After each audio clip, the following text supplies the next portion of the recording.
Hey everyone, last time बच्चों हमने discuss किया था फंगल प्लांट पैथोलॉजी के बारे में। अब हम डिस्कस करने वाले हैं फर्दर, जहां पे हम बात करेंगे milestones in plant pathology topic को कंटिन्यू करते हुए bacterial and viral plant pathology के बारे में कि क्या इंपॉर्टेंट उसकी हिस्ट्री रही है, कॉजेज ऑफ प्लांट डिजीज में क्या इंपॉर्टेंट हिस्ट्री रही है, and control of plant disease में क्या इंपॉर्टेंट हिस्ट्री रही है। यहाँ पे हम बात करेंगे कुछ इंपॉर्टेंट साइंटिस्ट की और उनकी कॉन्ट्रीब्यूशन के बारे में। तो चलिए कंटिन्यू करते हैं इस टॉपिक को। यहाँ पे देखिए, सबसे पहले हम बात करेंगे रॉबर्ट कोच की। रॉबर्ट कोच ने क्या दिया था, सबसे इंपॉर्टेंट आपने सुना होगा कि इन्होंने कॉश पोस्टुलेट्स दिए थे। ये क्या होते हैं इसके बारे में बात करेंगे, है ना। सबसे पहले तो अगर हम रॉबर्ट कोच की बात करें, रॉबर्ट कोच का पूरा नाम था हाइनरिच हर्मन रॉबर्ट कोच। इन्होंने हमें इटियोलॉजी ऑफ बैसिलस एंथ्रासिस, ये क्या कॉज करता है, ये एक बैक्टीरिया है जो कैटल में एंथ्रेक्स डिजीज कॉज करता है, इसकी इटियोलॉजी के बारे में बताया था। उसके अलावा इन्होंने माइकोबैक्टीरियम ट्यूबरक्लोसिस, इसके बारे में स्टडी किया था, है ना, 1882 में। इसके अलावा विब्रियो कॉलरे के बारे में स्टडी किया था 1883 में, है ना, और बैसिलस एंथ्रेसिस के बारे में भी इन्होंने स्टडी किया था। तो इन्होंने बोला कि जो अलग अलग डिजीज हैं ये अलग अलग माइक्रो ऑर्गेनिजम्स की वजह से हो रही है ना। तो ये जो आपके रॉबर्ट कोच हैं, इन्होंने सबसे पहले जेलेटिन को यूज किया था, ठीक है, किस चीज के लिए, बैक्टीरिया की ग्रोथ के लिए।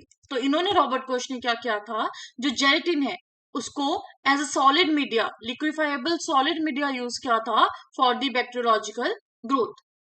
और इनको ट्यूबरक्लोसिस की फाइंडिंग्स के लिए पता होना चाहिए, इनको ट्यूबरक्लोसिस की फाइंडिंग्स के लिए नोबेल प्राइज भी मिला है। तो नोबेल प्राइज इनको किसमें मिला है, फिजियोलॉजी और मेडिसिन, ठीक है। तो इनको नोबेल प्राइज मिला हुआ है, ये हमें पता होना चाहिए। इसके अलावा रॉबर्ट कोच को बोलते हैं father of bacteriological techniques. Father of bacteriological techniques कौन है, रॉबर्ट कोच। चलिए, तो हमें पता चला कि इन्होंने जो काम किया है, क्या क्या किया है, एक तो बैक्टीरिया की टियोलॉजी को स्टडी किया है ना। इसके अलावा इन्होंने बताया था कि जो एंथ्रेक्स डिजीज ऑफ कैटल है, इन्होंने प्रूफ दिया था वो किस बैक्टीरिया से हो रही है, बैसिलस एंथ्रासिस से हो रही है। इसके अलावा इन्होंने अलग अलग बैक्टीरिया के बारे में बोला था कि अलग अलग बैक्टीरिया क्या है, अलग अलग डिजीज अलग अलग बैक्टीरिया से हो रही है। जेलेटिन को यूज किया था बैक्टीरिया की ग्रोथ के लिए, और ये फादर ऑफ बैक्टीरियोलॉजिकल टेक्निक्स भी है। अब सबसे इंपॉर्टेंट चीज एक और कि इन्होंने कॉश पोस्टुलेट्स दिए थे 1877 में, जो फाइनली 1890 में पब्लिश हुए थे। अब ये कॉश पोस्टुलेट्स क्या है, थोड़ा सा इसके बारे में जान लेते हैं। चलिए, तो अगर हम कॉश पोस्टुलेट्स की बात करते हैं, अगर मैं आपको बहुत ही पहले, तो आपको पता होना चाहिए कि ये कितने हैं, 4 रूल्स हैं बेसिकली, ठीक है। और इसमें क्या है, 4 वर्ड से हमें क्लियर हो जाएगा कि ये पोस्टुलेट्स क्या है ना। सबसे पहले association, then isolation, then inoculation, and then reisolation, ठीक है। अब ये क्या बोलता है कि अगर कोई भी डिजीज हो रही है तो वहां पे कोई कॉजल ऑर्गेनिज्म उस पर्टिकुलर डिजीज के साथ में एसोसिएटेड होगा, ठीक है। दूसरा, अगर वो पर्टिकुलर कॉजल ऑर्गेनिज्म किसी डिजीज के साथ में एसोसिएटेड है तो हम उसको कल्चर मीडिया पे आइसोलेट कर सकते हैं, है ना। वहां से उसको हम क्या कर सकते हैं, उसकी ग्रोथ करवा सकते हैं, लेके उसको आइसोलेशन कर सकते हैं उसकी। फिर जब जो हमने कॉजल ऑर्गेनिज्म को आइसोलेट किया है, उसको जब हम किसी पर्टिकुलर होस्ट प्लांट के ऊपर इनोकुलेट करवाएंगे, ठीक है, तो उसमें वैसे ही सिम्टम्स होने चाहिए जैसे हमें स्टार्टिंग में देखने को मिले थे। और लास्ट में क्या बोलता है, जब हमने होस्ट प्लांट के ऊपर इनोकुलेट करवा दिया तो वहां से हम इसको दोबारा आइसोलेट कर पाए। तो बेसिकली कॉश पॉस्टुलेट ने क्या बोला कि अगर कोई डिजीज्ड ऑर्गेनिज्म है ना, तो जैसे मानो यहाँ पे सिम्टम्स हैं, तो ये किसी पर्टिकुलर ऑर्गेनिज्म जो है ये पर्टिकुलर डिजीज के साथ में एसोसिएटेड होगा तो हम इसको आइसोलेट कर सकते हैं। आइसोलेट करके जब हम इसको हेल्दी होस्ट पे इनोकुलेट करेंगे तो जैसे सिम्टम यहाँ बने थे वैसे ही सिम्टम यहाँ बनने चाहिए और दोबारा हम इसको री आइसोलेट कर पाए। ये हमारे पास में कॉश पॉस्टुलेट्स है। ठीक है, अब ये 4 रूल्स के बारे में तो हमने जान लिया। पैथोजेनिसिटी में बहुत ही इंपॉर्टेंट रूल्स हैं ये, बट कुछ डिजीज में ये रूल्स एप्लीकेबल नहीं हो पाते कंप्लीटली, तो वहां पे थोड़ी बहुत मॉडिफिकेशंस हो जाती है ना। अब ये जो फोर्थ कॉश पॉस्टुलेट है, अगर हम इसकी बात करें, ये किसने दिया आपको पता होना चाहिए, E.F. स्मिथ ने ये पॉस्टुलेट दिया। तो ये बहुत ही इंपॉर्टेंट है, इनकी कॉन्ट्रीब्यूशन जो हमें डेफिनेटली पता होनी चाहिए, राइट। तो हमें क्लियर हो गया रॉबर्ट कॉश ने क्या क्या काम किया है। चलिए अब आगे बात करते हैं। Next is TJ Burrill. TJ Burrill ने क्या किया था, आपने सुना होगा कि इन्होंने बताया था कि जो fire blight of apple and pear है वो किसकी वजह से होता है, बैक्टीरिया की वजह से, जिसका नाम है अर्वीनिया अमाइलोवोरा। अब देखो, ये जो अर्वीनिया अमाइलोवोरा है ये नाम तो बाद में पड़ा, पहले इसको क्या बोलते थे, माइक्रोकोकस अमाइलोवोरस। ठीक है, पहले इसको बोलते थे माइक्रोकोकस अमाइलोवोरस, बाद में इसका नाम पड़ा अर्वीनिया अमाइलोवोरा, राइट। तो आपको पता होना चाहिए पहली बार किसने बताया था कि जो fire blight of apple and pear है वो किसकी वजह से होता है, अर्वीनिया अमाइलोवोरा की वजह से होता है, ये टीजे बरिल ने बताया था। टीजे बरिल के फुल नेम की बात करें तो क्या नाम है इनका, थॉमस जोनाथन बरिल। ठीक है, राइट। चलिए, ये तो हमने ओवरऑल वर्ल्ड की बात कर ली। अब आप मुझे बताइए कि सबसे पहले अगर हम बैक्टीरियल डिजीज की बात करें इंडिया में तो वो कौन सी है। तो अगर हम इंडिया में सबसे पहले बात करते हैं वो डिजीज कौन सी है, आपने सुना होगा बेंगल ब्लाइट ऑफ पोटैटो। किससे होती है, राल्स्टोनिया सोलेनेसियरम, जो आप बैक्टीरियल विल्ट बोल देते हैं, है ना। तो ये जो बेंगल ब्लाइट ऑफ पोटैटो है, इंडिया में अगर हम पहली रिपोर्टेड बैक्टीरियल डिजीज की बात करें बेंगल ब्लाइट ऑफ पोटैटो है। और एक चीज ध्यान में रखना कि ये बहुत इंपॉर्टेंट है, ये क्वेश्चन पिछली बार आ चुका है ना। तो लास्ट ईयर जो ASRB नेट हुआ था 2023 में, है ना, वहां पे ये क्वेश्चन आ चुका है कि फर्स्ट जो बैक्टीरियल डिजीज इंडिया में डिस्कवर हुई थी वो कौन सी थी। तो हमें पता होना चाहिए वो कौन सी थी, बेंगल ब्लाइट ऑफ पोटैटो। ठीक है, क्योंकि हिस्ट्री से बहुत इंपॉर्टेंट क्वेश्चंस बनते हैं, हिस्ट्री थोड़ा बड़ा पोर्शन भी है तो हमें इंपॉर्टेंट क्वेश्चंस पता होने चाहिए। इसीलिए जो हिस्ट्री है हम 2-3 पार्ट्स में कवर कर रहे हैं ताकि हमारा इजिली सारे इंपॉर्टेंट क्वेश्चंस कवर हो जाए। चलिए अब आगे बात करते हैं E.F. स्मिथ की। E.F. स्मिथ के बारे में किसने नहीं सुना है। E.F. स्मिथ की बात करें, ये कौन है, फाउंडर ऑफ बैक्टीरियोलॉजी। ठीक है, E.F. स्मिथ कौन है, फादर ऑफ बैक्टीरियोलॉजी। और अगर हम इंडिया में बात करें तो इंडिया में कौन है father of bacteriology, M.K. Patel. ठीक है, चलिए अब E.F. स्मिथ की बात करते हैं। E.F. स्मिथ ने क्या किया था, इन्होंने बहुत सारी बैक्टीरियल डिजीज पे काम किया है ना। E.F. स्मिथ की बात कर रहे हैं, जैसे कि cucurbit wilt, brown rot of potato, है ना। और इन्होंने सबसे पहले नोटिस किया था क्राउन गॉल डिजीज को। ठीक है, और इन्होंने कंपेयर किया था इन गॉल्स को to the tumours of human and animals. Very very important. E.F. Smith के भी फुल नेम की बात करें, क्या है, अरविन फ्रैंक स्मिथ। ठीक है जी। अब हमें पता चल गया कि फाउंडर ऑफ बैक्टीरियोलॉजी है, बहुत सारी डिस्कवरीज की हैं, अलग अलग डिजीज पे काम किया है ना। सबसे पहले क्राउन गॉल डिजीज को इन्होंने नोटिस किया है और इन्होंने जो गॉल्स है उनको कैंसरस ट्यूमर्स के साथ में कंपेयर किया था। अब एक और बात करते हैं, आपने सुना होगा फिशर स्मिथ कंट्रोवर्सी। तो ये जो फिशर स्मिथ कंट्रोवर्सी है ये क्या है? चलिए, ये कंट्रोवर्सी 1895 से 1903 यानी कि ऑलमोस्ट 7 इयर्स तक चली थी। जहां पे फिशर ने क्या बोला था? फिशर ने बोला था कि जो बैक्टीरिया हैं वो प्लांट्स में डिजीज कॉज नहीं करते। स्मिथ ने बोला था कि बैक्टीरिया जो हैं वो प्लांट्स में जाते हैं और डिजीज कॉज करते हैं। तो फिशर ने बोला कि ये जो प्लांट्स हैं ये इनमें जो बैक्टीरिया देखने को मिले वो एक्सीडेंटल इन्वेडर्स होंगे। तो यही क्या करते रहे, एक्सपेरिमेंट पे एक्सपेरिमेंट या पेपर्स पब्लिश करते रहे। बट लास्ट में हमें पता है कि जो बैक्टीरिया हैं वो प्लांट्स में जाते भी हैं, डिजीज भी कॉज करते हैं। तो कौन थे इसके विनर? इसके विनर थे E.F. स्मिथ। इस कंट्रोवर्सी के विनर थे E.F. स्मिथ। ये हमें पता होना चाहिए, ये हिस्ट्री की बहुत ही इंपॉर्टेंट कंट्रोवर्सी रही है ना। तो ये हमें डेफिनेटली पता होना चाहिए फिशर स्मिथ कंट्रोवर्सी के बारे में। चलिए, अब आगे बात करते हैं L.R. जोन्स के बारे में। L.R. जोन्स का पूरा नाम क्या है? Just for your knowledge, Louis Ralph Jones, है ना।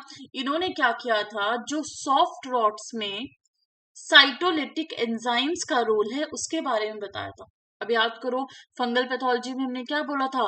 रोल ऑफ टॉक्सिन्स किसने बताया था? वो बताया था एंटन डेवेरी ने। यहाँ पे हमें पता होना चाहिए कि साइटोलाइटिक एंजाइम्स की बात कर रहा है, बट जो बैक्टीरिया कॉज कर रहा है सॉफ्ट रॉट्स उसकी बात कर रहा है। तो ये बताया था हमें L.R. जोन्स ने।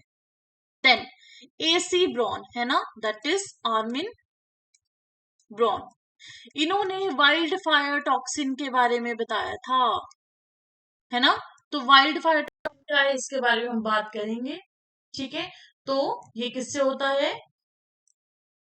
स्यूडोमोनास सिरिंजे पैथोवार टेबिसाइन। तो ये जो बैक्टीरिया है ये टॉक्सिन प्रोड्यूस करता है जिसको वाइल्ड फायर टॉक्सिन कहा जाता है। टॉक्सिन्स के बारे में डिटेल में बात करेंगे आने वाले लेक्चर्स में, ठीक है। Next, new air care. New air care ने हमें बताया था bio control of crown gall के बारे में। कौन सी स्ट्रेन है? Agrobacterium radiobacter strain 84। ये हमें पता होना चाहिए, ठीक है। चलिए, ये हमने कुछ इंपॉर्टेंट डिस्कशन की बैक्टीरियोलॉजी की हिस्ट्री के बारे में। अब थोड़ा बहुत दो चार इंपॉर्टेंट पॉइंट्स जान लेते हैं बैक्टीरियोलॉजी की हिस्ट्री में, है ना। चलिए, यहीं पे लिख लेते हैं जो इंपॉर्टेंट पॉइंट्स हमें एक्स्ट्रा डिस्कस करने हैं यहीं पे। चलिए, अब बात करते हैं M.K. पटेल के बारे में। M.K. पटेल का क्या रोल रहा है बैक्टीरियोलॉजी में?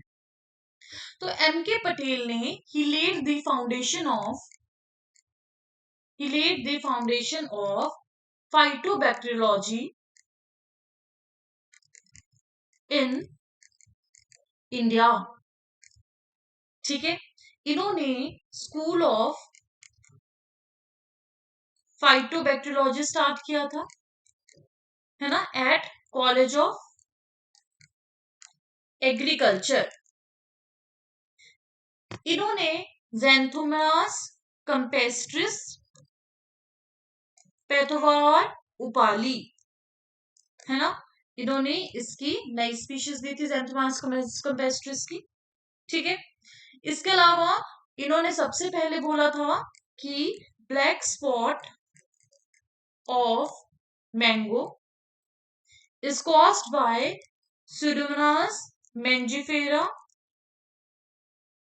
indica, जबकि अब हमें पता है कि इसका जो कॉजल ऑर्गेनिज्म है that is Xanthomonas campestris pathovar mangiferae indicae, है ना। तो इन्होंने उस टाइम बोला था कि स्यूडोमोनास से होता है, अब हमें पता है कि ये Xanthomonas से होता है ना। तो ये हमें पता होना चाहिए। इसके अलावा एक और बात कर लेते हैं, यहाँ पे हल्की सी डिस्कशन कर लेते हैं अबाउट डेविड हेनरिक्स बर्गी। तो आप सबने सुना होगा, ये तो सबसे ही ज्यादा इंपॉर्टेंट चीज है और हम सबको पता होना चाहिए, वर्गीज मैनुअल के बारे में। तो आपको पता है, जो हम बात कर रहे हैं बर्गी की, बर्गी क्या थे? एक अमेरिकन बैक्टीरियोलॉजिस्ट थे। पहले ऐसे डॉक्टर थे जिन्होंने बेसिकली आइसोलेट किया था एक्टिनोमाइसिस को, किससे? ह्यूमन बींग से। डॉक्टर थे ना, ठीक है, 1907 में, राइट। इन्होंने 1923 में एक मैनुअल दिया था जिसका नाम था Bergey's manual of determinative bacteriology, ठीक है। इसकी जो फर्स्ट, सेकेंड एंड थर्ड ये जो एडिशंस हैं, ये कहां से पब्लिश हुई? American society for microbiology. और फर्दर फोर्थ ऑनवर्ड जो एडिशन है वो कहां से पब्लिश हुई? बर्गीज मैनुअल ट्रस्ट, यूएसए से, ठीक है।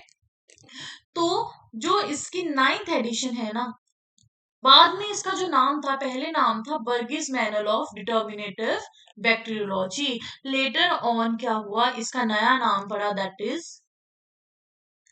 बर्गीज manual of systematic bacteriology, right. तो ये हमें कुछ फैक्ट्स हैं जो पता होने चाहिए, स्पेशली कि पहले नाम क्या था, बाद में क्या नाम पड़ा, है ना। ये चीज हमें डेफिनेटली पता होने चाहिए इस पोर्शन से, राइट। चलिए, ये हमने कुछ फैक्ट्स डिस्कस किए। अब हम बात करेंगे थोड़ी सी फर्दर हिस्ट्री के बारे में, दैट इज वायरोलॉजी से हम शुरू करेंगे हिस्ट्री में।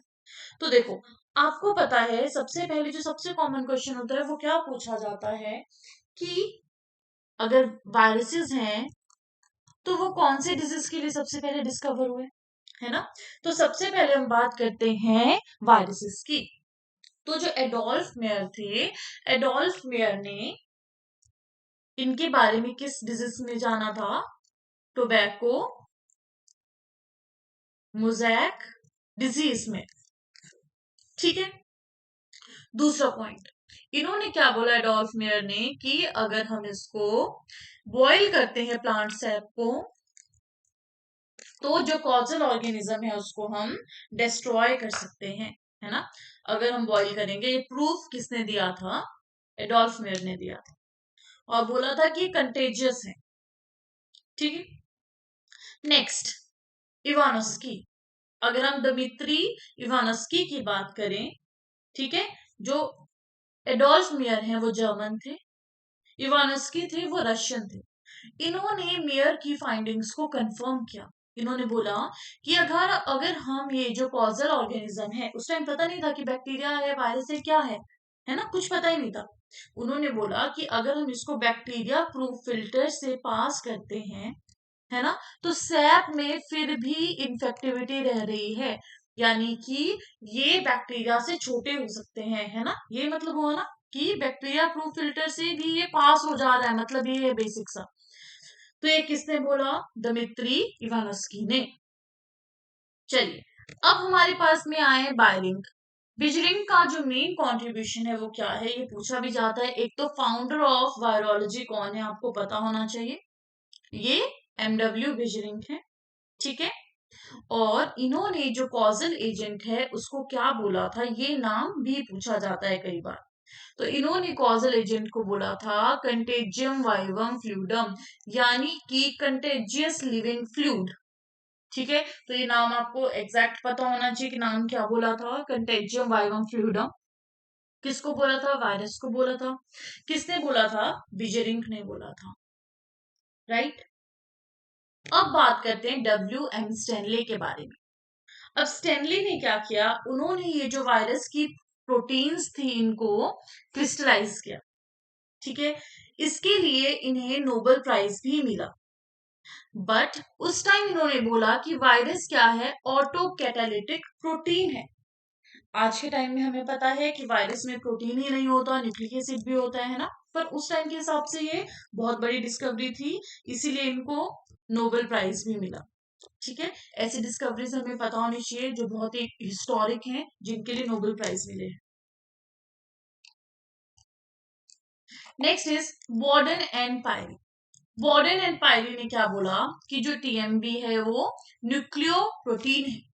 ठीक है, पहले बोला था इन्होंने कि ऑटो कैटेलिटिक प्रोटीन, अगर हम स्टेनले की बात करें, बट न्यूक्लियो प्रोटीन के बारे में किसने बताया था फर्दर?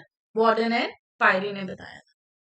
ठीक है, अब इसके बाद में अगर हम बात करें गियर एंड शैमन की, तो गियर एंड शैमन ने क्या बोला कि जो टीएमबी न्यूक्लिक एसिड है, ठीक है, अगर हम इसको प्रोटीन कोड से फ्री कर दें तो ये अकेला ही इंफेक्शन कॉज कर सकता है। ठीक है, 1977 में एक इंपॉर्टेंट डेवलपमेंट ऑफ टेक्निक की बात करें तो एलाइजा, है ना, एलाइजा बहुत इंपॉर्टेंट है, enzyme linked immuno sorbent AC technique. चलिए अब एक और बात करते हैं कॉश एटॉल की। ठीक है, कॉश एटॉल की एक बहुत इंपॉर्टेंट डिस्कवरी है कि इन्होंने सबसे पहले वायरसेस को इलेक्ट्रॉन माइक्रोस्कोप की हेल्प से देखा। अगर मैं इस क्वेश्चन की बात करूं, ये वाला क्वेश्चन आपके नेट एएसआरबी में, है ना, एएसआरबी नेट 2023 में आ चुका है। ये क्वेश्चन पूछा गया था कि किसने सबसे पहले इलेक्ट्रॉन माइक्रोस्कोप की हेल्प से वायरसेस को देखा था। तो ये वाला पॉइंट भी इंपॉर्टेंट है, इसीलिए ये जो हिस्ट्री है इसका सिग्निफिकेंस यही है कि जो जो इंपॉर्टेंट डिस्कवरीज हुई हैं वो कैसे कैसे हुई हैं, ये सब कुछ पूछ लिया जाता है हिस्ट्री एस्पेक्ट में। इसीलिए मैंने जितनी भी इंपॉर्टेंट चीजें हैं वो कुछ आपको सामने रख दी हैं और कुछ खुद हम डिस्कस कर रहे हैं मिलकर। ठीक है, चलिए अब बात करते हैं फर्दर डायनर के बारे में। अब देखो डायनर ने क्या डिस्कवर किया था, आप सबको पता है कि डायनर ने वायरॉइड के बारे में डिस्कस किया था। इन्होंने बोला था कि जो पोटैटो स्पिंडल ट्यूबर डिजीज है ये वायरॉइड की वजह से होती है। ठीक है, अब देखो वायरसेस कौन सी डिजीज के लिए डिस्कवर हुए? टोबैको मोज़ैक के लिए। वायरॉइड कौन सी डिजीज के लिए डिस्कवर हुए? पोटैटो स्पिंडल ट्यूबर डिजीज के लिए। ठीक है, तो वायरॉइड क्या होते हैं? Single stranded circular molecule of RNA, यानी कि वायरॉइड में हमेशा ही सिंगल स्ट्रैंडेड आरएनए प्रेजेंट होता है। ये हमें पता होना चाहिए, किसने डिस्कवर किया है ये भी हमें पता होना चाहिए, राइट। अब बात करते हैं other causes of plant disease के बारे में। अदर कॉजेज में जैसे हम बात करें, सबसे पहले तो निधन की। ठीक है, इन्होंने निमेटोड्स ऑब्जर्व किए थे।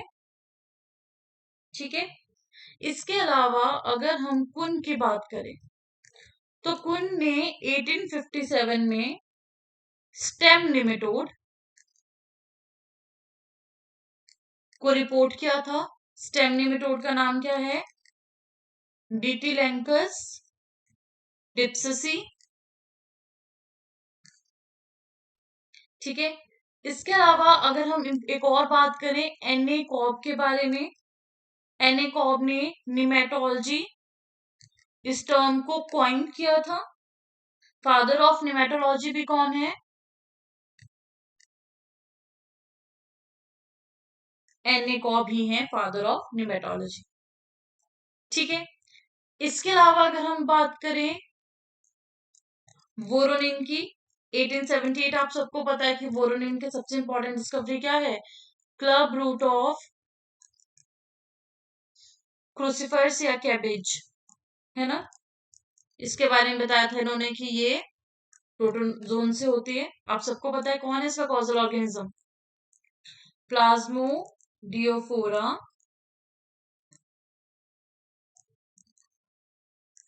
ब्रासिके, राइट। इसके अलावा अगर हम बात करते हैं very important, Doi and his coworkers, उन्होंने मॉलिक्यूल्स को ऑब्जर्व किया था। अगर हम बात करें इशी एट ऑल की, तो इन्होंने बोला था कि जब हम कोई भी अगर सिम्टम प्रोड्यूस कर रहे हैं, ये मॉलिक्यूल्स है माइकोप्लाज्मा लाइक ऑर्गेनिज्म, अगर हम टेट्रासाइक्लिन यूज करते हैं तो टेम्परेली सिस्टम जो इसके सिम्टम्स है वो डिसअपियर हो जा रहे हैं ना। अगर हम बात करें फर्दर डेविस एट ऑल की, तो इन्होंने क्या बोला था, स्पाइरोप्लाज्मा के बारे में बताया था, ठीक है, कि motile wireless micro organisms associated है, एक डिजीज है दैट इज कॉन्स्टेंट डिजीज, ठीक है। तो इसके बारे में किसने बताया था, डेविस एट ऑल ने बताया था। अब यहाँ से भी क्वेश्चन पूछा गया था, मुझे एग्जैक्ट याद नहीं, इन तीनों में से क्वेश्चन पूछा गया था लास्ट ईयर, तो ये वाला पॉइंट भी बहुत इंपॉर्टेंट है, पता होना चाहिए मॉलिक्यूल्स किसने ऑब्जर्व किए थे, है ना, स्पाइरोप्लाज्मा के बारे में किसने बताया था, ये डिस्कवरीज हमें डेफिनेटली पता होनी चाहिए, राइट। अब बात करते हैं कंट्रोल ऑफ प्लांट डिजीज के बारे में। कंट्रोल ऑफ प्लांट डिजीज में सबसे पहले अगर हम प्रीवोस्ट की बात करें, है ना, प्रीवोस्ट ने बताया था कि अगर हम कॉपर सल्फेट को यूज करते हैं एज अ सीड ट्रीटमेंट, ठीक है, फॉर वीट बंट, तो वो क्या करता है, वीट बंट के सिम्टम्स को रिड्यूस कर देता है ना, मतलब इसके कंट्रोल के बारे में बताया था। फर्दर एक और डिस्कवरी की बात करें हम तो पीएमए मिलार्डेट, आप सबको पता है पीएमए मिलार्डेट ने डाउनी मिल्ड्यू ऑफ ग्रेप्स के लिए डिस्कवर किया था एक मिक्सचर दैट इज वॉडेक्स मिक्सचर, और ये जो मिक्सचर है ये ब्रॉड स्पेक्ट्रम है, बहुत सारे डिजीज के लिए यूज किया जाता है, और जो बॉर्डर इंस्टीट्यूट है वहां से इस मिक्सचर का नाम रखा गया वॉडेक्स मिक्सचर। क्या क्या होता है इसमें, copper sulphate, lime and water. फिर बात करते हैं 1887 में बरगंडी मिक्सचर डेवलप हो गया था, ठीक है, जहां पे लाइम को रिप्लेस कर दिया था सोडियम कार्बोनेट से। 1913 की बात करें तो जो ऑर्गेनो मर्क्यूरियल कंपाउंड्स हैं उनकी डिस्कवरी हुई थी। और 1928 की बात करें तो very very important, Alexander Fleming के बारे में सबने सुना होगा। तो अलेक्जेंडर फ्लेमिंग ने पेनिसिलिन की डिस्कवरी की थी, ठीक है, बहुत इंपॉर्टेंट है, ये पता भी होना चाहिए। उस देखो 1928 में पेनिसिलिन की डिस्कवरी हुई और 1950 में स्ट्रेप्टोमाइसिन की डिस्कवरी। आपको पता है ये एंटीबायोटिक है for plant disease control, bacterial disease के लिए। फिर 1962 पे चलते हैं। 1962 में रशल कार्सन के बारे में सबने सुना होगा, उन्होंने एक बुक लिखी थी साइलेंट स्प्रिंग, है ना, जहां पे उन्होंने बताया था कि साइड इफेक्ट्स ऑफ पेस्टिसाइड्स, है ना, एक्सेसिव यूज ऑफ पेस्टिसाइड से क्या क्या हो रहा है, ठीक है। फर्दर बात करते हैं, अब आगे थोड़ा सा बढ़ते हैं, साइलेंट स्प्रिंग के बाद 1967 में, तो 1967 में जो सिस्टेमिक फंजिसाइड्स हैं दैट इज जो ऑक्जेथिन्स हैं, ठीक है, जैसे कि कार्बोक्सिन, ऑक्सीकार्बोक्सिन, जो विटावैक्स प्लांटावैक्स के नाम से आते हैं, है ना, तो इनकी डिस्कवरी हुई थी, किसने की थी, वॉन श्मेलिंग एंड कुल्का। ये क्वेश्चन भी कहीं पूछा गया था, ये पता होना चाहिए कि किसने डिस्कवर किए थे सिस्टेमिक फंजिसाइड्स, ठीक है। तो ये कुछ important control of plant disease की हिस्ट्री है जो हमें पता होनी चाहिए। और इसके बाद में जितने भी साइंटिस्ट रहते हैं इंडियन हिस्ट्री में, है ना, तो वो हम कवर करेंगे प्लांट पैथोलॉजी इन इंडिया। इस लेक्चर को हम कवर करेंगे नेक्स्ट लेक्चर में, और उसके अलावा हम डिस्कस करेंगे कुछ इंपॉर्टेंट एपिडेमिक्स के बारे में, ठीक है, और उसके अलावा कुछ इंपॉर्टेंट क्लासिक्स के बारे में हम बात करेंगे, ठीक है। तो ये जो आपका हिस्ट्री वाला टॉपिक है ये पूरी तरह से कंप्लीट हो जाएगा। हिस्ट्री से नेट में काफी सारे क्वेश्चंस आते हैं, तो हिस्ट्री तो आपको डेफिनेटली आनी ही चाहिए। ठीक है, तो अब नेक्स्ट लेक्चर में मिलेंगे। Thank you so much and have a nice day.